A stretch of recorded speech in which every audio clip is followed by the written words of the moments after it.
बिस्मिल्लाहिर्रहमानिर्रहीम। अस्सलामुअलैकुम मोहतरम नाजरीनो सामीन, आप सुन रहे हैं देवता। तो आइए बढ़ते हैं कहानी की जानिब। फिर उसने चौंक कर कार को ब्रेक लगा दी और चीखते हुए पूछा, क्या तुमने ये क्या कहा, बाजारी? मैंने कहा नहीं था, पूछा था। तुमने जवाब दिया, वो तो हूं। तुमने ये पूछने की जुर्रत कैसे की? तुम खुद कहती हो कि बेशुमार चाहने वालों की मरकज़े निगाह हो, जबकि शरीफ लड़की का एक ही चाहने वाला होता है। वो घूर कर देख रही थी और ये सोचकर गुस्सा बर्दाश्त कर रही थी कि अभी मेरे सरताज की हड्डियां टूटने वाली हैं। उस वक्त पूछूंगी कि मैं क्या क़यामत हूँ। वो दोबारा गाड़ी स्टार्ट करते हुए बोली, तुम गुफ्तार के गाजी हो। मैंने तुम्हारे अंदाज़े गुफ्तगू पर सब्र किया है। सुना है सब्र का फल मीठा होता है। मैंने सुना है जिसके ख़ानदान में शुगर की बीमारी हो उसे मीठा फल नसीब नहीं होता। उसने चौंक कर पारस को देखा, फिर पूछा, तुम मेरे ख़ानदान की हिस्ट्री कैसे जानते हो? कौन हो तुम? क्या हमें पहले से जानते हो? गाड़ी रावी के पुल पर से गुजर रही थी। उसने पूछा, ये तुम कहाँ जा रही हो? क्या शहर से बाहर रहती हो? वो बोली, कोठी शहर में है। इधर हमारी आगे एक दवाओं की लेबॉरेटरी है, हम वहीं चलकर चाय पियेंगे। उसने 15 मिनट की ड्राइविंग के बाद नोमान लेबॉरेटरी के अहाते में दाखिल होकर गाड़ी रोक दी। ये वही लेबॉरेटरी थी जिसका मालिक चौधरी हाकिम अली हाकिम था। चूँकि दवा साजी का काम फ़िलहाल बंद था, इसलिए तंजीम के सरबराह अबू दाऊद ने चौधरी से चाबी लेकर इस लेबॉरेटरी को एक अड्डा बना लिया था और चौधरी से कहा था, सोफिया और तारिक इधर का रुख करेंगे तो उसके हवारी उन्हें जिंदा वापस नहीं जाने देंगे। रुखसाना का ख्याल था कि सरताज एक जज्बाती नौजवान है। उसने सरकारी बस को जलने नहीं दिया। अगर वहाँ मजमा ना होता तो रुखसाना के हवारी ऐसी पटाई करते कि सरताज आइंदा हीरो बनने से तौबा कर लेता, और वो आम सा जज्बाती नौजवान समझकर उससे तौबा कराने लाई थी। और जहाँ लाई थी वहाँ पहुँचकर पारस को यकीन हो गया कि रुखसाना का ताल्लुक चौधरी हाकिम अली हाकिम से और उस गैंग से है जिसके मुतल्लिक दावा किया जाता था कि उसका सरबराह और उसके तमाम मातहत योगा के माहिर हैं। वो कार से उतरते हुए बोली, चलो उतरो, ऑफिस में तुम्हें ज़बरदस्त चाय मिलेगी। वो जैसे ही बाहर निकली, पारस ने गाड़ी की चाबी निकाल कर जेब में रख ली। रुखसाना ने इसलिए चाबी रहने दी थी कि उसे गुंडों के हवाले करके फ़ौरन वापस चली जाएगी। पारस उसकी वापसी का रास्ता रोक कर गाड़ी से बाहर आया, फिर उसके साथ चलते हुए दफ्तरी कमरे में पहुंचा। वहाँ 4 बॉडी बिल्डर्स अपने बाजुओं की मछलियाँ उभारे और चट्टानों जैसे सीने फुलाए खड़े थे। एक बॉडी बिल्डर दरवाजे के पास जाकर खड़ा हो गया ताकि शिकार भागने ना पाए। रुखसाना ने कहा, सरताज, मैं तुम्हारी ख्वाहिश के मुताबिक सरताज कह रही हूँ, मगर अफसोस, इस 4 दीवारी के बाहर ना तुम्हारा सर रहेगा, ना तुम किसी के ताज बन सकोगे। फिर उसने एक बॉडी बिल्डर से कहा, पहले मैंने सोचा था कि इसके हाथ पांव तोड़कर कहीं फेंक दिया जाएगा। ये अपाहज बनकर जिंदा रहेगा, लेकिन इसे हमारे ख़ानदान की हिस्ट्री मालूम है। इससे पूछो कि हमारे ख़ानदान में किसी को शुगर का मर्ज़ है। ये बात इसे कैसे मालूम हुई? ये हमें किस हद तक जानता और पहचानता है? ये जवाब ना दे तो इसे ख़त्म कर दो। पारस ने कहा, मैं झूठ नहीं बोलता, सच बोलता हूँ। मैंने आज पहली बार रुखसाना को देखा है। मैं इसके ख़ानदान के किसी फ़र्द से वाकिफ़ नहीं हूँ, लेकिन तुम लोग यकीन नहीं करोगे और सवाल पर सवाल ही करते जाओगे। बेहतर है कि मैं तुम्हारा कोई सवाल ना सुनूं। ये कहकर उसने कान से ईयरफोन निकाला, फिर जेब से माइक की डिबिया निकाली, ईयरफोन का तार खींचकर तोड़ दिया और डिबिया को फर्श पर डालकर उसे जूते की एड़ी से कुचल कुचल कर नाकाबिले इस्तेमाल बना दिया। रुखसाना ने गुस्से से कहा, यह ढीठ है, अपनी असलियत नहीं बताएगा, इसे जान से मार डालो। पारस ने उससे कहा, ए खबरदार, मैंने ईयरफोन तोड़ दिया है तो इसका मतलब ये नहीं है कि मुझे गालियां देनी शुरू कर दो। वो चीख कर बोली, मैं गाली नहीं दे रही हूँ, अगर दूंगी तो मेरा क्या बिगाड़ लोगे? वो बोला, देखो, अब हलक फाड़ के गालियां दे रही हो, तुम्हारी ज़ुबान में छाले पड़ेंगे, तुम्हारे मुंह में कीड़े पड़ेंगे। वो बॉडी बिल्डर से बोली, इसे मेरे सामने मारो। बॉडी बिल्डर्स आगे बढ़ना चाहते थे। इससे पहले ही पारस ने 2 जेबों में हाथ डालकर 2 लाइटर निकाले, फिर कहा, यह ख़तरनाक बम है, नमूना देखो। उसने एक लाइटर के ऊपर लगी हुई नन्ही सी चाबी को दांतों में दबाकर खींचा, चाबी अलग हो गई। उसने खिड़की से बाहर हाथ डालकर पूरी कुव्वत से लाइटर को बहुत दूर फेंक दिया। फेंकने के 3 सेकंड बाद ही ऐसा ज़बरदस्त धमाका हुआ कि वो सब उछलकर फर्श पर गिर पड़े। बम बहुत दूर ब्लास्ट हुआ था, फिर भी उस दफ्तर की दीवारें लर्ज गई थीं। एक दीवार तड़क गई थी, खिड़की की आहनी जाली और दरवाजे के पट टूट गए थे। मेज पर रखे हुए टेलीफोन और दूसरी चीजें उछलकर फर्श पर पहुंच गई थीं। पहले तो यूं लगा जैसे कियामत आ गई है। सब के सब दम साधे पड़े रहे और दिल की धड़कनों को संभालते रहे। जब जरा हवास बजा हुए तो रुखसाना ने देखा वो नीचे है और सरताज ऊपर। फिर नजरें मिलते ही वो बोला, सरताज हमेशा ऊपर रहता है। दूसरी तरफ पड़े हुए बॉडी बिल्डर्स उछल कर खड़े हो गए। पारस ने लाइटर को मुंह के करीब लाकर कहा, दूसरा धमाका यहां होगा, मैं तन्हा नहीं मरूंगा, हम सबके चीथड़े उड़ेंगे। बोलो, कौन कौन मरना चाहता है? वो लाइटर की नन्ही चाबी को दांतों तक लाया। चारों बॉडी बिल्डर्स एकदम से पलटकर दौड़ते हुए गिरते पड़ते भाग गए। रुखसाना चीखने लगी, रुक जाओ, मुझे छोड़कर ना जाओ, नमक हरामो, मुझे मरने के लिए छोड़कर ना जाओ। पारस ने कहा, तुम फिर चीख चीख कर मुझे गालियां दे रही हो। वो रोने के अंदाज में बोली, लानत है तुम पर, तुमने ईयरफोन क्यों तोड़ दिया? खुदा की कसम मैं नहीं गालियां दे रही हूं। वो बहरे की तरह कान लगाकर सुन रहा था, फिर सर हिलाकर बोला, गाली? यही तो कह रहा हूं, और तुम फिर गाली बोल रही हो। वो एकदम से रो पड़ी, कहने लगी, एक तरफ मौत है, दूसरी तरफ बहरा। बम के फटने से शायद बच जाऊं, मगर इसके सामने चीख चीख कर मर जाऊंगी। फिर वो पारस का हाथ पकड़कर इशारे की जुबान से बोली कि वो बम ब्लास्ट ना करे, उसकी जान बख्श दे। वो सर हिलाकर बोला, अच्छा समझ गया, मैं इसकी चाबी नहीं निकालूंगा, लेकिन हाथ में पकड़े रहूंगा। जैसे ही तुम मुझे नुकसान पहुंचाने की चालाकी दिखाओगी तो। वो नहीं नहीं के अंदाज में सर हिलाकर इशारे की जुबान से बोली कि उसका कचूमर निकल रहा है, वो ऊपर से हट जाए। वो हट गया। रुखसाना आर्जी निजात की गहरी गहरी सांसें लेने लगी। वो उठकर खड़ा हुआ तो रुखसाना भी उठकर बोली, क्या मैं जाऊं? गाऊं? तुम गाना चाहती हो? कमाल है, मेरे हाथ में मौत का लाइटर है और तुम गाना सुनाना चाहती हो। वो चीख कर बोली, गाना नहीं, जाना चाहती हूं, जाना। खाना? अब समझा, मुझे भी भूख लगी है, चलो किसी होटल में जाकर आराम से बैठकर खाएंगे। रुखसाना ने दोनों हाथों से सर को थाम लिया। इसके साथ चलती हुई बाहर आई। वो जेब से गाड़ी की चाबी निकालकर देते हुए बोला, मैं पहले से मोहतात रहने का आदी हूँ, सोचा कहीं तुम छोड़कर ना भाग जाओ, इसलिए मैंने ये चाबी रख ली थी। वो कुछ ना बोली, चीखते चीखते सर चकराने लगा था। वो कार का दरवाज़ा खोलकर अंदर आई। पारस उसके बराबर बैठ गया। उसी वक्त मोबाइल फ़ोन की घंटी बजने लगी। वो हाथ बढ़ाकर रिसीवर उठाना चाहती थी। उसने हाथ पकड़कर पूछा, किसको फ़ोन करना चाहती हो? वो बोली, मैं फ़ोन नहीं कर रही हूँ, घंटी बज रही है, कोई मुझे कॉल कर रहा है। तुम क्या कह रही हो? कुछ कहती भी हो या सिर्फ अपना मुंह हिलाती हो?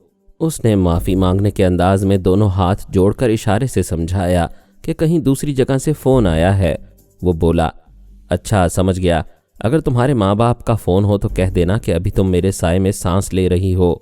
अगर किसी ने पुलिस से राबिता किया या छुपकर मुझे हलाक करने की कोशिश की तो मेरे साथ तुम भी मरोगी। वो रिसीवर उठाकर कान से लगाकर बोली, हेलो, मैं रुखसाना बोल रही हूँ। दूसरी तरफ से उसके भाई राना जमशेद ने पूछा, तुम खैरियत से हो? अभी उन बुज़दिल नमक हरामों ने फ़ोन पर बताया है कि तुम सरताज नामी किसी नौजवान के चंगल में फंस गई हो और उसके पास कोई ख़तरनाक बम है। हाँ, बहुत ही तबाहकुन बम है उसके पास। हमने उसकी दिल दहला देने वाली ब्लास्टिंग आंखों से देखी है। दूसरा बम उसके हाथ में है। ये बिल्कुल सिगरेट लाइटर जैसा नज़र आता है, लेकिन हैंड ग्रेनेड की तरह दांतों से चाबी हटाते ही 3-4 सेकंड में ऐसा धमाका और तबाही होती है कि मैं वो मनाजिर देखना नहीं चाहती। मैं मरना नहीं चाहती हूँ। मुझे इस पागल से किसी तरह निजात दिलाओ। उसे रिसीवर दो, मैं उससे बात करूँगा। ये कमबख्त बहरा है, तुम चीख चीख कर थक जाओगे, एक लफ्ज़ भी उसके कान में नहीं घुसेगा। तुम उससे पूछो वो चाहता क्या है, उसका मुतालबा क्या है। भाई, मैं भी चीख चीख कर पागल हो रही हूँ। ये अभी खाने के लिए मुझे किसी रेस्टोरेंट में ले जाएगा। मैं इसे माल रोड पर होटल इंटरनेशनल या पर्ल कॉन्टिनेंटल ले जाऊंगी। ठीक है, मैं पहुंच रहा हूँ। लेकिन उसने वार्निंग दी है कि पुलिस से राब्ता किया गया या कोई चालाकी दिखाई गई तो यह बम के जरिए खुद भी मरेगा और साथ ही मुझे भी मार डालेगा। फिक्र ना करो, ऐसा काम दिखाऊंगा कि बम इसके हाथ से निकल जाएगा और तुम्हें कोई नुकसान नहीं पहुंचेगा।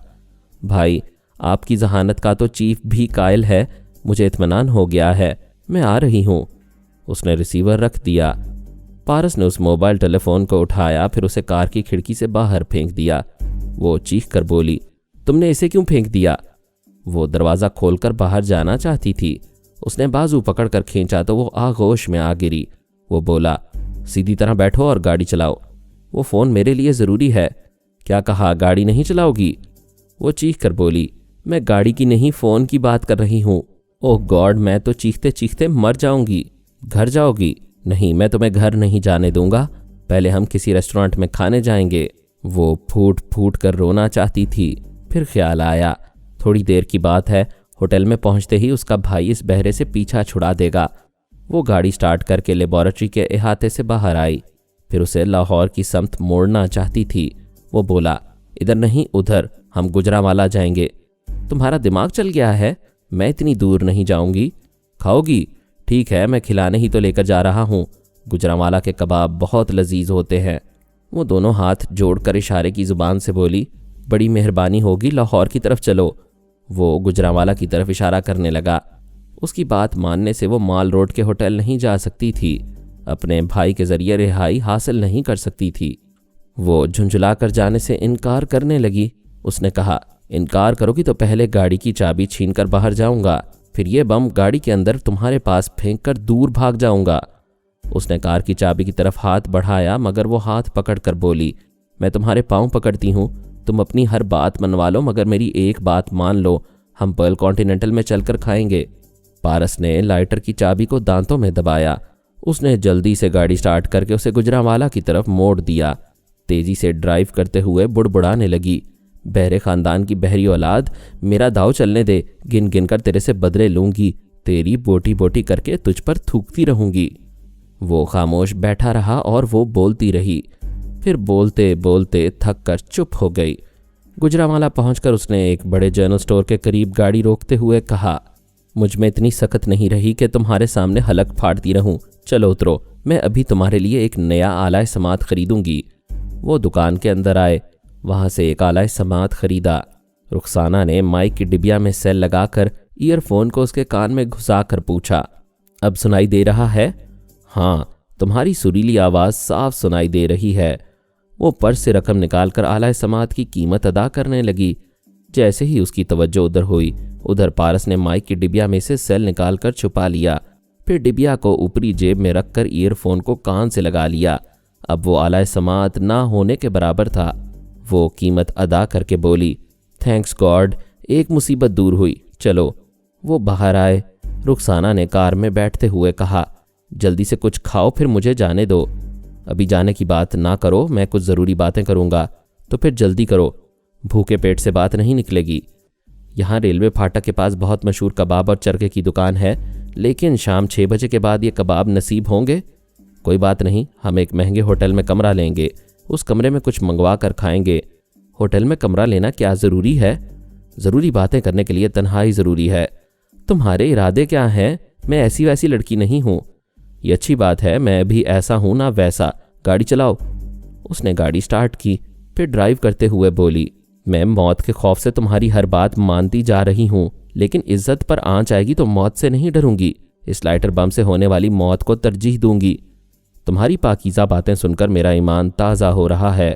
जिस तरह आबरू की हिफाजत करने से पाकीज़गी कायम रहती है, उसी तरह जिम्मेदाराना अमल से वतन सलामत रहता है। तुम आबरू की सलामती चाहती हो, लेकिन वतन की आबरू का तुम्हें कोई ख्याल नहीं। तुम पाकिस्तानी कहलाती हो और पाकिस्तान के एक खूबसूरत शहर में तखरीबी कार्रवाइयाँ करती हो। शहर का हुस्न उजाड़ते वक्त ये नहीं सोचती कि तुम्हारे बदन का शहर भी कोई उजाड़ सकता है। मैंने कोई गलत काम नहीं किया। मैं तलबा यूनियन की सेक्रेटरी हूँ। तलबा और तालबात के जायज़ हुकूक का मुतालबा करना हमारा हक है। ठीक है, मुतालबात मनवाने के लिए बसों को जलाना, तोड़ फोड़ करना और अमनो अमान का मसला पैदा करना तुम्हारा हक है, तो आज एक मर्द तुमसे रात भर अपने मर्द होने के हुकूक हासिल करता रहेगा।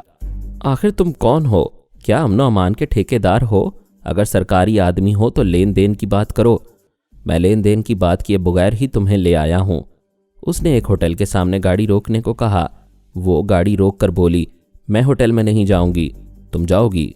अगर अपना सही नाम, पता और खुफिया मसरूफियात बताओगी तो मैं तुम्हारा पीछा छोड़ दूंगा, वरना मैंने कसम खाई है कि तुम्हें जिंदा नहीं छोड़ूंगा। उसके लहजे में ऐसी पुख्तगी थी कि रुखसाना को लाइटर बम से होने वाली मौत का यकीन आ गया। उसने सोचा, होटल के कमरे में जाने का एक फ़ायदा है, वहाँ मौका मिलते ही मैं फ़ोन पर भाई या डैड से राबता कर सकूंगी। वो कार को एक तरफ पार्क करके होटल में आई। पारस ने काउंटर के पास आकर एक कमरा हासिल किया। उस वक्त सलमान ने आकर कोड वर्ड्स अदा किए। पारस ने कहा, मेरे साथ ये लड़की रुखसाना है, आप मेरे ख्यालात पढ़ते रहें, आपको बहुत कुछ मालूम होगा। अगर ये योगा जानने वाली टीम से ताल्लुक़ रखती है तो आपको दिमाग में आने नहीं देगी। वैसे मैं थोड़ी देर में इसे दिमागी कमज़ोरी में मुब्तला कर दूंगा। फिर वो काउंटरमैन से बोला, वेटर को फ़ौरन भेज दो, हमें भूख लगी है। वो रुखसाना के साथ सीढ़ियाँ चढ़ते हुए सेकंड फ्लोर पर जाने लगा। वो बोली, तुम मुसलसल लाइटर पकड़े हुए हो, देखने वाले क्या सोचते होंगे?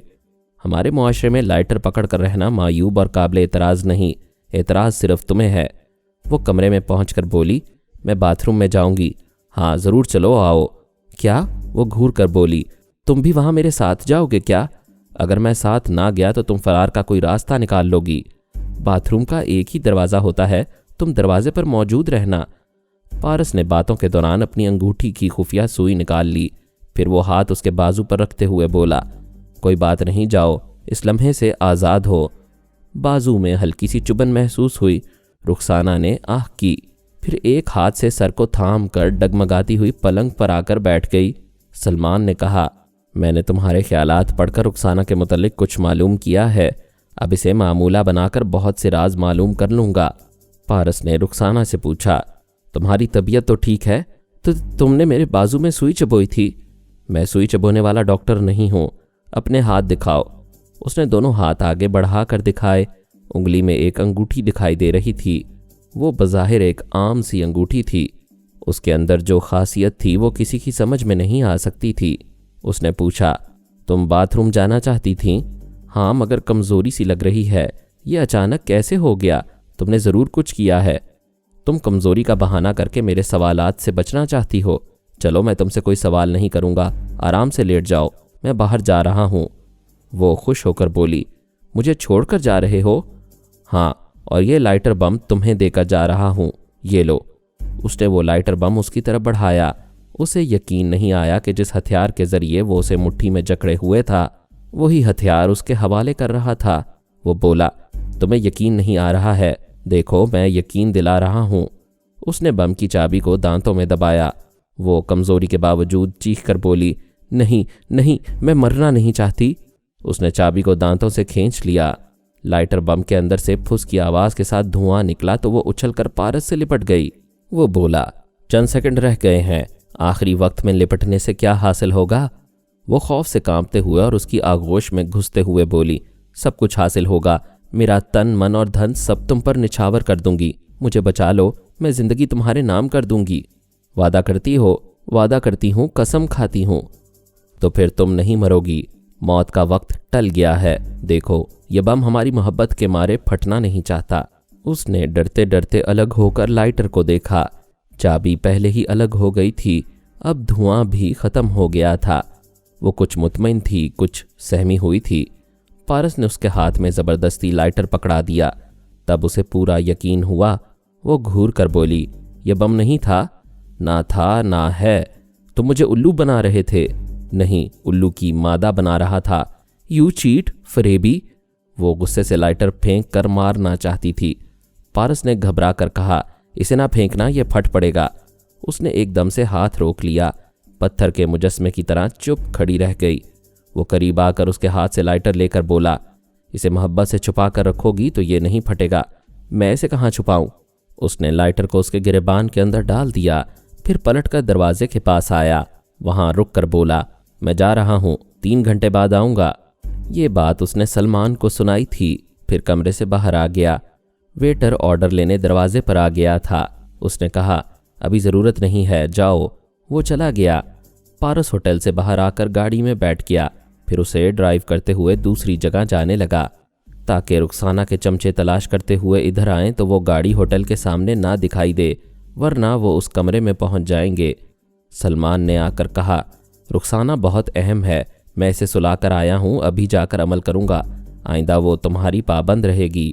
उसके पसे पर्दा क्या है? तुम्हारा ख्याल दुरुस्त निकला। रुखसाना, उसके भाई बहन, उसका बाप और उसकी दादी, सबके सब भारतीय खुफिया तंजीम रॉ के बहुत ही काबिल एतमाद जासूस हैं। दादी को छोड़कर सभी योगा के माहिर हैं। अंकल, जिस योगा टीम के मुतालिक हमें इत्तला मिली थी, ये सब उसी से ताल्लुक़ रखते हैं? क्या उनके सरबराह का नाम और ठिकाना मालूम हुआ है? सिर्फ इतना कि सरबराह का नाम अबू दाऊद है और वो यहूदी है। असल नाम है उसका एबे डेविड। पुरस्कार बनकर रहता है, कभी किसी के सामने नहीं आता। रुखसाना की फैमिली में भी किसी ने उसे आज तक नहीं देखा। रुखसाना का भाई राना जमशेद बहुत ही चालाक, मक्कार और फौलादी फाइटर माना जाता है। शायद वो अबू दाऊद को अच्छी तरह पहचानता हो। ठीक है अंकल, आप रुखसाना को काबू में करें। उस पर अमल करने के बाद एक दरख्वास्त है, प्लीज़ सोफिया के पास जाकर पापा के लहजे में कह दें कि तारिक दूसरे शहर में मसरूफ़ है, कल या परसों तक आएगा, वो तन्हा बाहर ना निकले। ठीक है, समझा दूंगा। सलमान चला गया। पारस ड्राइव करता हुआ बहुत दूर निकल आया था। उसने गाड़ी को एक कच्चे रास्ते पर मोड़ दिया। थोड़ी दूर जाकर उसे रोक दिया, फिर इंजन को बंद कर दिया। बाहर आकर दरवाजे लॉक किए, चाबी जेब में रखी। इसके बाद पुख्ता सड़क पर वापस आ गया। वहां से एक बस में सवार होकर फिर गुजरावाला पहुंचा तो 2 घंटे गुजर चुके थे। मजीद 1 घंटा गुजारने के लिए वो सदर बाजार आकर रूहानी रेस्टोरेंट में चाय पीने बैठ गया। रुखसाना के दिमाग में ख्याल ख्वानी की सुरंग बन रही थी। इसके जरिए रॉ तंजीम के चीफ तक पहुंचना आसान नहीं था तो मुश्किल भी नहीं रहा था। आगे चलकर मजीद कामयाबियां हासिल हो सकती थीं। सोफिया के नाम से जो इश्तिहार शाया कराया गया था, अब उसकी अहमियत ये रह गई थी कि पारस चौधरी हाकिम अली हाकिम को फांसने की नाकाम कोशिशें करता और अबू दाऊद वगैरह को ये समझने देता कि फरहाद और उसका मातहत चौधरी के पीछे भटक रहे हैं और सरताज नामी नौजवान कोई मुहिब्बे वतन था जो रुखसाना को सज़ा देने के बाद कहीं गुम हो गया है। जब वो 3 घंटे बाद होटल के कमरे में पहुंचा तो वो तनवीमी नींद से बेदार हो चुकी थी। उसे देखकर मुस्कुरा रही थी और उसकी मुस्कुराहट बता रही थी कि हसीना मान गई है। पारस ने पूछा, कैसा महसूस कर रही हो? वो बदस्तूर मुस्कुरा कर बोली, मुझे क्या हुआ था कि मैं कुछ महसूस करूं? तुम कमज़ोरी महसूस कर रही थीं। मैंने तुम्हें लेटने के लिए कहा मगर तुम तो लेटते ही सो गईं। हाँ, मैं घड़ी देखकर हैरान हो रही थी कि बेवक्त कैसे सो गई और मैं भूखा रहकर तुम्हारी बेदारी का इंतज़ार करता रहा। ओह सो सॉरी। चलो कहीं खाने चलते हैं। बाहर लोग तुम्हें तलाश कर रहे होंगे।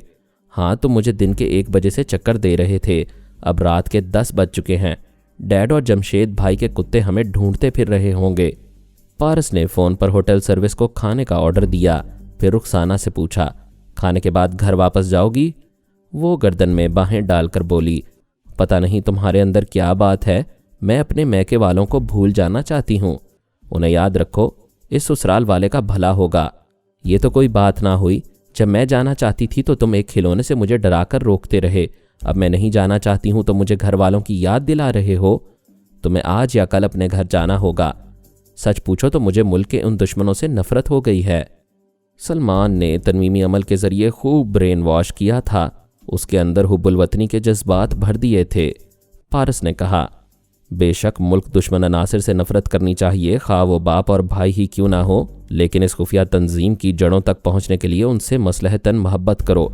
उन्हें कभी शुबा ना होने देना कि तुम बदल गई हो। मैं शुबा नहीं होने दूंगी। अपना रोल उम्दगी से अदा करूंगी, लेकिन तुम बिछड़ जाओगे तो मैं अंदर से खाली हो जाऊंगी। तुम्हारे बगैर तवज्जो और दिलजमी से काम नहीं कर सकूंगी। तुम मेरे साथ रहने की तदबीर करो। मैं कल शाम को तुमसे एक नए रूप में मिलूंगा। तुम मुझे अपना बॉयफ्रेंड बनाकर अपने घर वालों से मेरा तारुफ करा सकोगी। मैं तुम्हें नए रूप में कैसे पहचानूंगी? अपनी अंगूठी मुझे दो, मैं नए रूप में रहकर तुम्हें अंगूठी वापस करूंगा, यूं तुम मुझे पहचान लोगी। उसने अंगूठी उतार कर दी। उसी वक्त होटल का मुलाजिम खाना लेकर आ गया। जब वो तमाम डिशें रख कर चला गया तो रुखसाना ने कहा, यह अंगूठी मेरे प्यार की निशानी है, क्या तुम कोई निशानी नहीं दोगे? इतनी रात हो गई है, ज्वेलर्स की दुकानें बंद हो चुकी होंगी। कल सुबह तुम्हें तुम्हारे शायान शान हीरे की अंगूठी दूंगा। मुझे तुम मिल गए गोया कोहे नूर हीरा मिल गया। मुझे हीरे की नहीं, ये सादी अंगूठी दे दो। पारस ने अपनी अंगूठी देखी। उसे देखने से मामा यानी सोनिया याद आ जाती थीं। वो मुस्कुरा कर बोला, ये मेरी माँ ने मुझे पहनाई है, इसे सिर्फ वही उतार सकती है। सिर्फ वही क्यों उतार सकती हैं? मेरी मामा कहती हैं, बेटे की ज़िंदगी में बहू आकर उसके ख्यालात बदल देती है, उसकी खोपड़ी से अक्ल नोच लेती है। ऐसी हालत में बेटा माँ को भूल जाता है। मेरी मामा ने कहा है अगर किसी लड़की ने मेरी उंगली से ये अंगूठी उतरवा ली तो इसका मतलब ये होगा कि वो बेटे को माँ से छीन रही है, लिहाजा वो ऐसी लड़की को कभी बहू नहीं बनाएंगी। नहीं, तुम इसे पहने रहो, मुझे अपनी माँ से मिलवा दो। अभी तो मुझसे ही मिलती रहो, ये सिलसिला जारी रहा तो मामा से भी मुलाकात हो जाएगी। वो लुकमा चबाते हुए सोचने लगी, मुझे सिर्फ सरताज से ही नहीं उसकी माँ से भी अपनायत महसूस हो रही है। अगर ये मेरा जीवन साथी बन जाएगा तो मैं खुशगवार इज़्दवाजी और घरेलू जिंदगी गुजारूंगी। वैसे ये ख्वाब पूरा करने के लिए पहले सरताज का नेक मकसद पूरा करना होगा, खुफिया तंजीम की जड़ों तक पहुंचना होगा।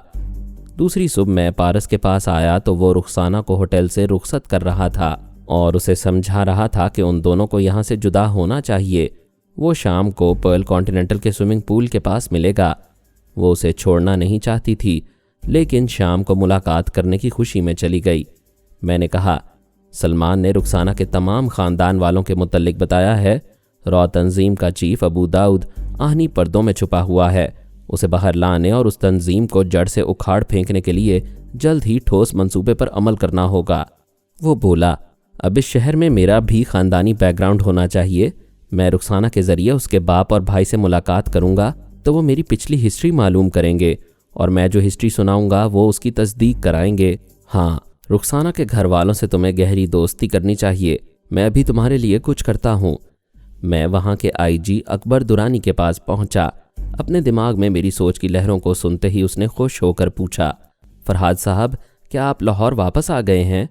मैं पेशावर से बोल रहा हूँ। मेरा एक मातहत तारिक वहाँ है। वो मुल्क दुश्मन अनासिर की खुफिया तंजीम के सरबराह तक पहुँचना चाहता है। आजकल में उनसे दोस्ती करने वाला है। इससे पहले लाजमी है कि यहाँ तारिक का कोई फैमिली बैकग्राउंड हो। क्या आपके इल्म में कोई ऐसा घर है जहाँ सिर्फ एक नौजवान और उसके माँ बाप हों? वो लोग बज़ाहिर शरीफ हों मगर जुराइम पेशा हों और कानून की दस्तरस से बचते रहते हों। हमारे मुल्क में ऐसे शरीफ जुराइम पेशा अफराद की कमी नहीं है। उनके पीछे बड़े बड़े हाथ होते हैं जो हम जैसे आला अफसरान को भी कानूनी कार्रवाइयों से रोक देते हैं। मुझे 15 मिनट सोचने दें। मैं समझना चाहता हूं कि आपके मातहत के लिए कौन सा मुख्तसर ख़ानदान मुनासिब रहेगा। मैंने पूछा, यहाँ कोई प्लास्टिक सर्जरी का माहिर है? मैं एक प्लास्टिक सर्जन को जानता हूँ। मेरी डायरी में उसका फ़ोन नंबर है। क्या आप उससे राबता करेंगे? जी हाँ, आप फ़ोन करके उसकी आवाज़ सुनाएं फिर रिसीवर रख दें। उसने डायरी खोलकर नंबर देखा, फिर रिसीवर उठाकर नंबर डायल किया। राबता कायम होने पर किसी ने पूछा, हेलो, आप कौन हैं? आईजी ने रिसीवर रख दिया। मैं बोलने वाले के दिमाग में पहुंचा। वो प्लास्टिक सर्जन यूसुफ शहाबी था। उसके ख्यालात ने बताया कि वो प्लास्टिक सर्जरी के पेशे में बेइंतहा दौलत कमा रहा है। बेइंतहा दौलत हमेशा गलत रास्तों से कमाई जाती है। हमें इतना वक्त नहीं मिलता है कि हम हर कस व नाकस के दिमागों में झांकते फिरें। अगर हर एक को अंदर से पढ़ते रहें तो कितने ही मुअज़्ज़ज़ पेशे से ताल्लुक़ रखने वालों के जुराइम का इंकशाफ होता रहेगा। ये इंकशाफ हुआ कि सर्जन यूसुफ शहाबी को रॉ तंजीम से लाखों रुपए मिलते रहते हैं।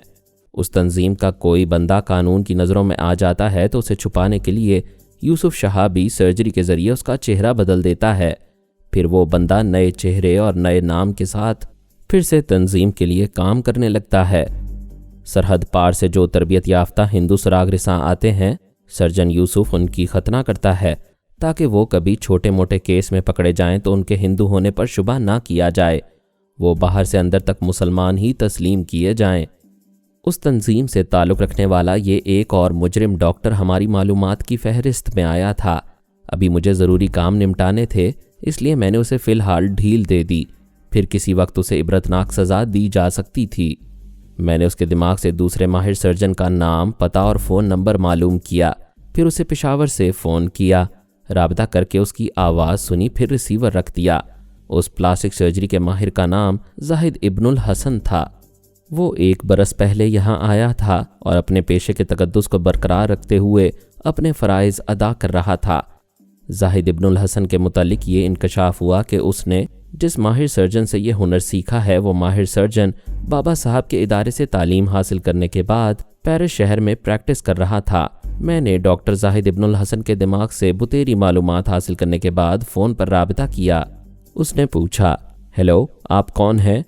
मैंने खांसते हुए कमज़ोर सी आवाज़ में कहा, मेरे होनहार शागिर्द, मैं तुम्हारा प्रोफेसर सदाकत हुसैन बोल रहा हूँ, क्या मुझे पहचान रहे हो? वो खुश होकर बोला, उस्ताद मुअज्जम प्रोफेसर साहब, बरसों बाद आपकी आवाज़ सुन रहा हूँ। आप खांस रहे हैं, खैरियत तो है? मेरी फ़िक्र ना करो, मेरा इलाज हो रहा है। तुमसे एक ज़रूरी बात है। बाबा साहब के इदारे से मुझे हिदायत मिली है कि मैं तुमसे राबता करूं और ये दरख्वास्त करूं कि हमारे टेलीपैथी जानने वाले फरहाद अली तैमूर साहब से एक मामले में ताउन करें। जनाब, आप दरख्वास्त करके शर्मिंदा कर रहे हैं। आप हुक्म करें, हुक्म। फिर फरहाद साहब और बाबा साहब के इदारे के लिए कोई काम करना मेरे लिए बहुत बड़ा एजाज़ है। मुझे क्या करना होगा? डॉक्टर मोहम्मद उनीब सलीमी के साथ मज़ीद अक़सात सुनने के लिए हमारे चैनल का सब्सक्राइबर बने और साथ ही बेल आइकन को क्लिक करें ताकि आपको हर आने वाली नई वीडियो के मुतालिक नोटिफिकेशंस मिलती रहें। हमारी वीडियोस को लाइक और शेयर करें और हमें अपनी दुआओं में याद रखिएगा। ISI और पाक आर्मी जिंदाबाद, पाकिस्तान पाइंदाबाद। हम फिर मिलेंगे इंशाअल्लाह एक नई किस्त के साथ। तब तक के लिए अल्लाह हाफिज़।